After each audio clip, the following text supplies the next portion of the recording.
This is Changing Denver, the show about our city, how we make it, and how it makes us. I'm Paul Caroli.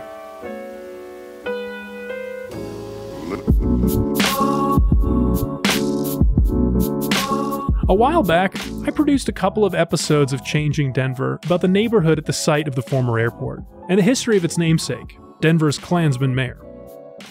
There's been a lot of activity in the hashtag rename movement since then, and the story is past due for an update. But at the same time, I thought it could use a fresh set of eyes, so I asked Changing Denver's first guest producer, Rae Solomon, to look into the matter. Rae? Oh, hey, Paul. So just out of curiosity, Rae, when did you first come across this story about the name of the neighborhood at the site of the former airport? I first learned about it last fall listening to this cool podcast called Changing Denver. Have you heard of it? It's got a lot of really interesting stories. The host is a little weird, though. Yeah. Well, anyway, those episodes focused on the efforts of Black Lives Matter 5280 to change the name of the neighborhood, and how that campaign petered out after a promising start in late 2015. I'm not going to rehash the story here, so if you haven't heard it or need a good reminder, I strongly encourage you to go back and listen. I'll wait. Okay, good.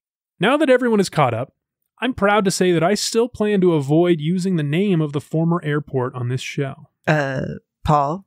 Yes? I have a confession to make. Oh? Brace your ears, because I'm going to use the name of the former mayor in this episode. Everyone I spoke to about this story, even people in the renaming movement, used the name. You asked for fresh eyes on the subject, and that's what you're going to get. So, Steepleton. Steepleton, Steepleton, Steepleton. Okay, Rae, you've made your point. So, should I just dive in? Yeah, where do you want to start? Let's start outside a community event center in the Northfield section of Stapleton. It's just after 6 p.m. on May 15th, 2018, and the community assembles for the Neighborhood Association's annual forum. The crowd trickling into the building is a lot bigger and more energized than you might expect for a dry neighborhood association meeting about automatic garage door openers. The residents of Stapleton are here to cast votes on a ballot question that's been percolating in some form for almost 3 years. Should the name of the registered neighborhood organization as reflected in Article 1, Section 1 of the Stapleton United Neighbors Bylaws be changed from Stapleton United Neighbors to Central Park Just United the fact Neighbors? of this vote represents a major victory for Rename Stapleton for All, the organization currently spearheading the Rename Stapleton campaign. It is a very, very big night. That's Genevieve Swift, co-founder of Rename Stapleton for All. Changing the name of the neighborhood association is one of the many goals she's been working on for months. Can you tell me what it means for you? It's really emotional. I'm going to try not to cry because I've already cried twice tonight. I miss Greg a lot.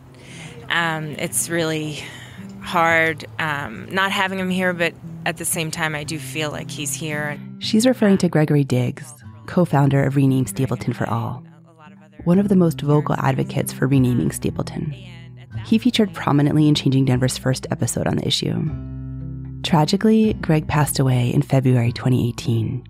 It was unexpected and hit a lot of people involved in the campaign hard. It feels like a lot is riding on this vote, and perhaps it is. For some, this vote represents the very moral redemption of their neighborhood. If the measure passes, that is. So as the evening wears on, everyone is trying to gauge voter sentiment. It's funny because I think it just depends on when you're in that hallway. Because I had a friend say to me, I didn't get a good vibe in there. I saw a lot of people and they know the way I would vote and they were very awkward around me. And then, I talked to some other people and they're like, it's so positive in there. It's so exciting. It is hard to get a good pulse of the vote this evening. At first, it seems like everyone leaving the poll center is for the measure. I voted yes. I voted yes to change the name. I voted yes. I voted no. Voting yes was about being a good ally to the POC community. But closer to the end of the evening, I'm hearing about a lot more no's. I voted not in favor of the name change. If that's an offensive name, then just get rid of it. I voted yes. Just erasing history probably isn't the correct way to go.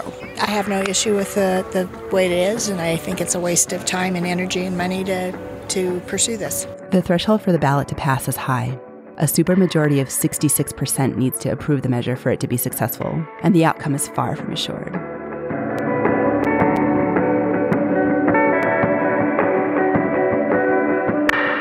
A few days after the vote, the Stapleton United Neighbors Board announced the results. Hold on. Rae? Yes, Paul? Sorry to interrupt. It's just that before you tell me how the vote went, could you back it up and explain how we even got to this point? I mean, when I last reported on this story back in early April of 2017, the campaign was going nowhere. At the time, I summed it up like this. A full year went by, and there was nothing. No news of a survey, no news of anything. Hashtag change the name Stapleton stopped showing up in my newsfeed. Right? Black Lives Matter 5280 had moved on to other issues. New activists from a group called Northeast Denver Neighbors for Racial Justice picked up on the rename issue, but they didn't have serious plans to mobilize against the name. A promised survey of community residents on the name never materialized. The campaign was dead. Yeah, so I've been meaning to ask you about that survey because it seems so important when you first reported on the story. Like the whole renaming campaign hinged on the results. Do you know what happened? Because you kind of made it sound like something was being swept under the rug. Well, it turns out, in the spring of 2017, the Sun Board finally did come out with the long-awaited poll. The results were not favorable to the rename movement. 54% of respondents didn't want to talk about the name anymore, and only 10% were very uncomfortable with it. So what gives? Why didn't we hear about it on the podcast? That's a good question, Rae. The truth is that I wanted to report on it at the time, but the only survey results I could get my hands on were the same semi-intelligible charts published in the neighborhood paper. I tried reaching out to Sun's president at the time, Amanda Alshouse, to get a clearer picture of the data, but she declined my interview request. So there really wasn't much to report. I see. Not to mention that the response rate was only about 14% of households. I also heard some criticism about the questions, and I figured maybe it wasn't indicative of much of anything. But I don't know, you've been following the story. What do you think? Was the survey that important, or was it something else? You know, it's funny. The survey doesn't really come up at all anymore. The rename campaign questions its validity, and it doesn't seem to have had any effect on their work. The real turning point in this story, that happened in mid-August of 2017, thousands of miles away. You will not replace us! You will not replace us! Hundreds of alt-right demonstrators and Nazi sympathizers flooded the streets of Charlottesville, Virginia, and clashed with counter-protesters at the Unite the Right rally. You remember what happened. A counter-protester was killed, then the president responded in the way that he does. Yes, I think there's blame on both sides. You look at both sides.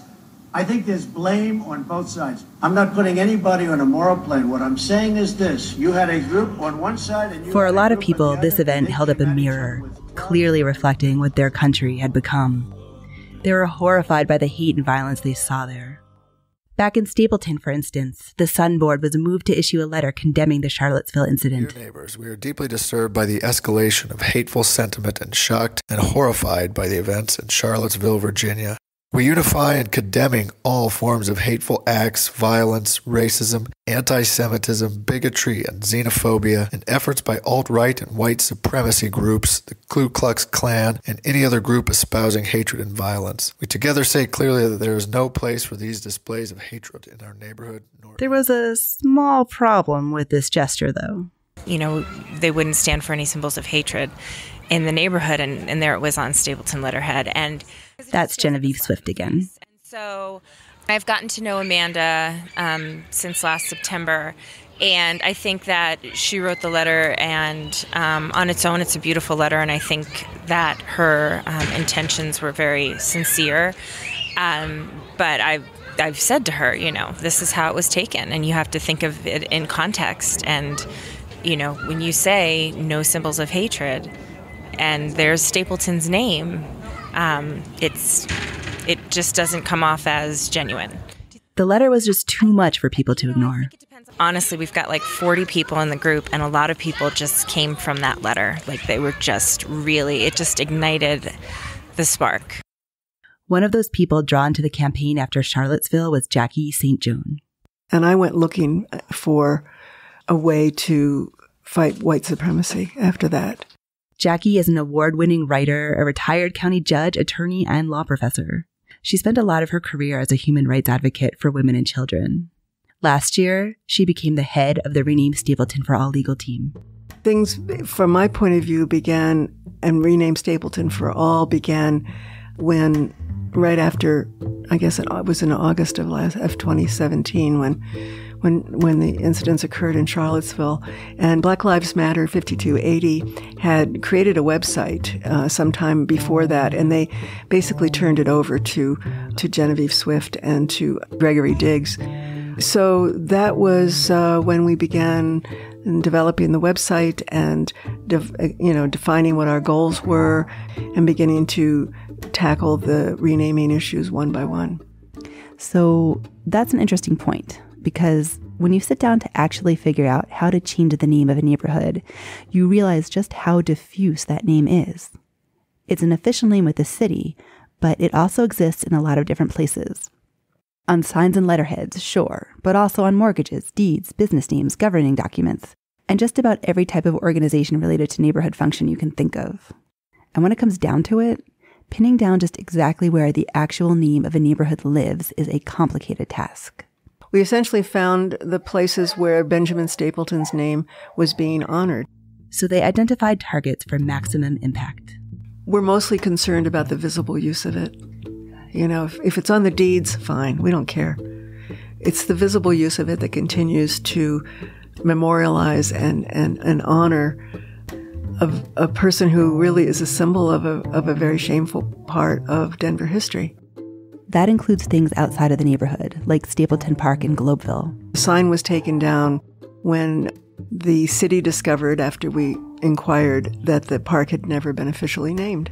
And so when they found that out, Parks and Rec took that sign down within the week. There's also Stapleton Drive, an I-70 frontage road in northeast Denver. We've had meetings with the mayor and meetings with people in city administration. In changing the name of Stapleton Drive, we're basically following their process for naming a street. So they provided us, for example, with the addresses so that we can research that and identify the owners and begin talking to them. The Denver School of Science and Technology, DSST Stapleton, where a group of middle school students are now advocating to change the name of their own school. And then we continue to attend meetings to raise the issue, and eventually people respond. And that's the way society works, and it should work. The group also looked into what it would take to change the legally recorded name of the neighborhood. It's not clear whether the city itself has the authority to change the name of the neighborhood legally, but what is clear is that the Master Community Association, the MCA, does have that authority. So Rename Stapleton for All made steady but slow progress, chipping away at Stapleton's presence in the city. And then, in December 2017, well, as they say, the dominoes really started to fall. We changed the name in December. This is Landry Taylor, CEO of the Foundation for Sustainable Urban Communities, formerly known as the Stapleton Foundation. The Stapleton Foundation was the organization that first envisioned the ideals behind the ambitious redevelopment plan for the former airport. Today, the Foundation's work extends beyond Stapleton to encourage sustainable urban development elsewhere in Denver and the rest of the country. I caught up with Landry outside that May 15th Sun annual forum, so there is noise and, unfortunately, some door slamming in the background. Bear with me. When I was selected to be the CEO of the foundation, one of the first things I thought about when we came in was how do we begin to address the fact that our geographic reach is well beyond the Stapleton development footprint. That was in August of 2016. Landry also took an interest in the renaming discussion. It became evident that this conversation wasn't getting the deserved amount of time to fully engage communities at and around Stapleton. So the foundation decided to sponsor and underwrite a community day of conversation so that people could indeed be able to get their voice heard when it wasn't constricted at the end of an agenda during some of the various meetings that are here. The conversations he's talking about took the form of a couple of listening sessions facilitated by Dr. Nita Mosby Taylor of the Equity Project. The overwhelming majority of the community at the listening sessions strongly favored a name change. After that expression that many felt was really needed, the foundation felt good about reliving the idea of what do we really need to do to move ahead on this. And the simple answer came to us just because of those discussions. Just drop the name of Stapleton. So it was a happy convergence of priorities. The foundation wanted a name that reflected its work rather than its location, which was shifting away from Stapleton anyway. And changing the name from Stapleton appeared to be a priority for the community. Soon after, the Stapleton Citizens Advisory Board and Stapleton Development Corporation also changed their names. These are important neighborhood institutions that were crucial to the creation and ongoing function of the community. They were the organizations that established the idealistic goals of economic and racial diversity for Stapleton. Each one that dropped the name was another significant step closer to living up to those ideals. Meanwhile, back in Stapleton, there was a hunger to learn about who Ben Stapleton really was. There were articles in the community paper. There was that community day of reflection. There was a panel with noted historians. My first book was on the Ku Klux Klan in Colorado. I attended some of those events and learned a lot of interesting details about 1920s Klan-era Denver, Benjamin Stapleton's Denver. It's an uncomfortable history for sure, but not without nuance, complication. Strangely, it was at those events I learned that while a lot of people are excited to learn about the history, not everyone cares about the details. It's a bit of a paradox. When I spoke to Jackie St. Joan, she explained it really well. Our movement is not about judging Benjamin Stapleton. Stapleton is a symbol. He has become a symbol of something that he was part of. It really doesn't matter what the historical record shows about Benjamin F. Stapleton's personal activities when the name of your neighborhood automatically conjures up images of strange fruit swinging from trees in the minds of a significant portion of the population. At the heart of this dispute about the name of a neighborhood was a community grappling with the power of symbols. What symbols they want associated with their neighborhood, and just what those symbols mean to different people. One of the things that many of us have looked at is symbolic communication. So at what point in our history did modern humans start communicating with each other symbolically? And is there any other... That's Jamie Hodgkins. Jamie Hodgkins, assistant professor of anthropology at the University of Colorado, Denver. Jamie studies ancient history to learn about what makes modern humans unique. She thinks a lot about the power of symbols and symbolic violence. And our use of symbolism has allowed us to become hyper-cooperative with each other.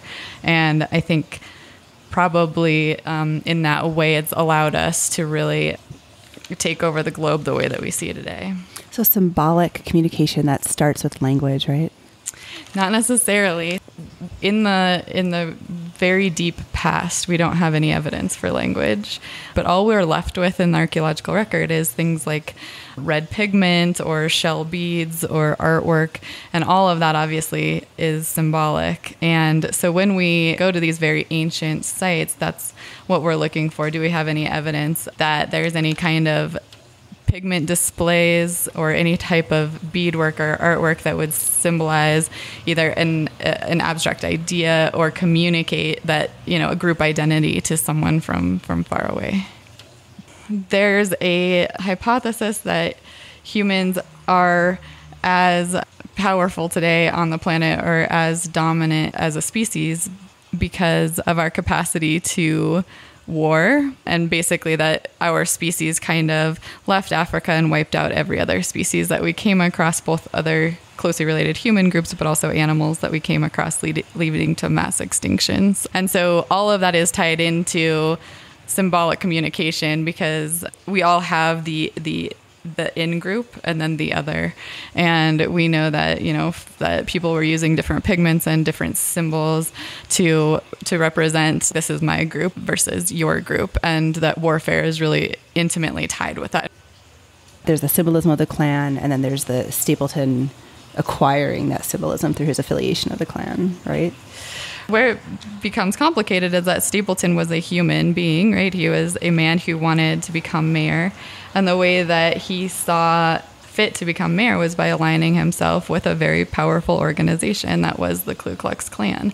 And he was willing to adopt that identity and to vow that he would work for the Klan. And that's how he became powerful. And the Klan obviously had adopted many symbols of hate. So not only the white robes that they wore, but also the burning cross. And they did have a set of values that they all believed in. And they were led then to commit violent acts in order to uphold those values. For Stapleton, by aligning himself with that group and placing other people in positions of power, there was a time in Denver where Jewish communities, immigrant communities, Catholic communities were very much told where they could and could not live. There were race riots. And it led a really violent and really dark part of our history. And he is tied to that, and there are people who remember that. And since that's the case, the name itself, to them, to people who remember that history and know that history, it strikes their brain in the same way that a symbol does. In other words, for some people, the name Stapleton evokes the same strong emotional response as the Ku Klux Klan itself. And then there's this idea of symbolic violence. Symbolic violence happens when a powerful group forces its own values on other, less powerful groups. The dominant group institutionalizes its power so that the very structure of society perpetuates that power in ways that are often hard to see. Is that so where this becomes really interesting and how I know that Stapleton is symbolic violence is that when it was recontextualized by Aaron Johnson, he wrote KKK Stapleton, it hit the psychology of white people like a punch in the gut, and it drew tears, and it drew anger, and it drew, how dare you associate our neighborhood with the Ku Klux Klan? That's not who we are. We're very accepting. Jamie is referring to a local activist named Aaron Ukulele Loki Johnson. Back in late spring of 2017, he very publicly and provocatively proposed a new name for the neighborhood, KK Stapleton. Here's Aaron Johnson speaking at an August 2017 STUN meeting. So when I hear Stapleton, it hits my ear wrong. It hits with a thud. I find it doesn't represent the values that I want to share. I'm not going to be referring to this neighborhood anymore, Stapleton. I'm now calling it KK Stapleton because that's what people hear when they hear that name. And so a proper response to that campaign would have been, oh, I didn't understand why the name Stapleton was so offensive before. And I don't personally have a memory of the Klan in Colorado, but oh, now that you say KK Stapleton, I understand that gut punch feeling. I thought it was brilliant. I was really impressed by it because here's somebody who has the awareness. He's also a white person, right? But he has the awareness to know that brand, that logo, was hitting other people in such an offensive way because of the association with the Klan that he was able to recontextualize it in such a, I think it was brilliant. I mean, it was such a strong, it really is a gut punch. Greg Diggs used to say that if we can't do the simple thing, which is remove the name, then we're definitely not going to do the hard thing, which is to engage in any other activity that would increase diversity and make the community a more welcoming neighborhood. I mean, that's the hard work. And that's a sentiment I heard again and again from pretty much all of my sources. The name is an important symbol, and symbols are extraordinarily powerful. That's why there's so much focus on the name. But at the same time, it was almost as if everyone I spoke with couldn't wait to be able to put the naming issue behind them. They were all looking ahead to the long term, the hard work of engagement and equity and diverse community building. And that pretty much brings us back to that vote at the community meeting on May 15th. The ballot question might be limited and bureaucratic, but is the first chance for Stapleton residents to vote on what type of symbol they want to associate with their community. So that's what's at stake tonight for Genevieve Swift and her team at Rename Stapleton for All. It's been fantastic. And so this is the first time the community's voting. So this is different. And it I have to say it felt really good for me to actually check off that box and put it in the ballot. That was really cool. A few days after the vote, the Stapleton United Neighbors Board announced the results. I'm dying to know what happened. With more than 450 votes cast, 58% voted yes and 42% voted not to change the name. So that means a clear majority of voters supported the name change. Yes, that's true, but it wasn't enough to meet that required 66%. The ballot failed? It failed. Stapleton United Neighbors is still Stapleton United Neighbors. So what's next? Where does the campaign go from here? Well, Rename Stapleton for All is obviously disappointed with the results of the vote, but they're still planning to continue their work educating the public and advocating for the name change. They're launching a cultural history program. A youth group is in the works to get younger people engaged. They also have affordable housing and inclusivity goals to focus on. And the legal team is still moving forward to rename that rec center in Globeville and Stapleton Drive. Well, what do you think is going to happen? Let me tell you about a man named Mike.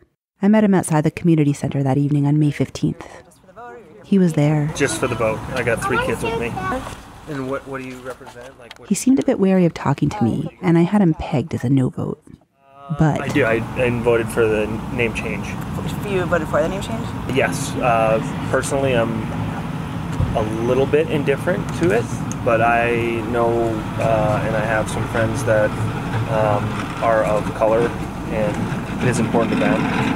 And a name to me isn't very important, but what is important is that they're validated in their concerns. So that's why I voted the way I did, because it wasn't relative to me personally, but when it becomes relative to the people around me, then it is important, because it doesn't impact me, but it impacts them, and there's no reason there needs to be. I mean, it's a change of name.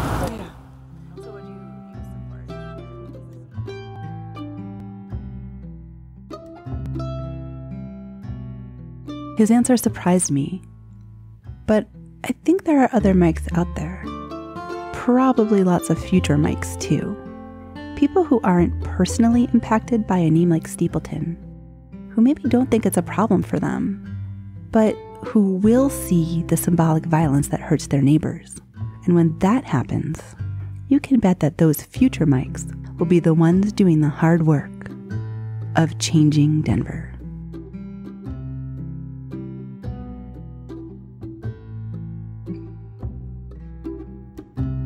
Changing Denver is a proud member of the Denver Podcast Network. In the shadow of the mountains, we speak. Hey, why not support the show? If you favor the name change or not, you can't say we haven't given you the full story behind this vital issue to our community. And isn't that worth $3 a month? Pledge today at patreon.com/changingdenver. That's patreon.com/changingdenver. This episode of Changing Denver was written and produced by me, Rae Solomon. Thanks to Jackie St. Joan, Genevieve Swift, Landry Taylor, Jamie Hodgkins, Mike Coiler, and everyone else who spoke to me for this episode. Special thanks to Jonathan Parrott, particularly for the sweet gift of time. Paul edited this episode. Our theme song is Minnow by Felix Fast4ward.